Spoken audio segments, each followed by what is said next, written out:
پیچھے سے سورہ یاسین میں اٹکتے ہی لقمہ مل جاتا ہے، سورہ رحمان میں اٹکتے ہی لقمہ آ جاتا ہے جی۔ تو یہ ہمارے ساتھی آپس میں مذاکرہ کرتے کہ ایسا ہوتا ہے،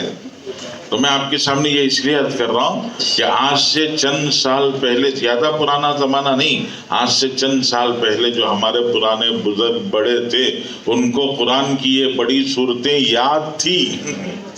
ان کو سورہ یاسین یاد تھی، سورہ کہف یاد تھی، سورہ ملک یاد تھی، سورہ رحمان یاد تھی، سورہ واقعہ یاد تھی۔ میں آپ سے یہ نہیں پوچھوں گا کہ ہاتھ اٹھائیے کس کس کو یاد ہے، لیکن اپنے سینے پر خود ہی ہاتھ رکھیے کہ کیا مجھے ان میں سے کوئی صورت یاد ہے؟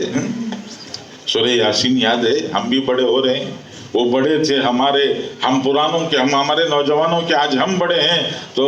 کیا ہمیں بھی یاد ہے؟ تو ہمارا تعلق اللہ کے کلام سے کمزور ہو رہا ہے، ہمارا تعلق اللہ کے کلام سے جی وہ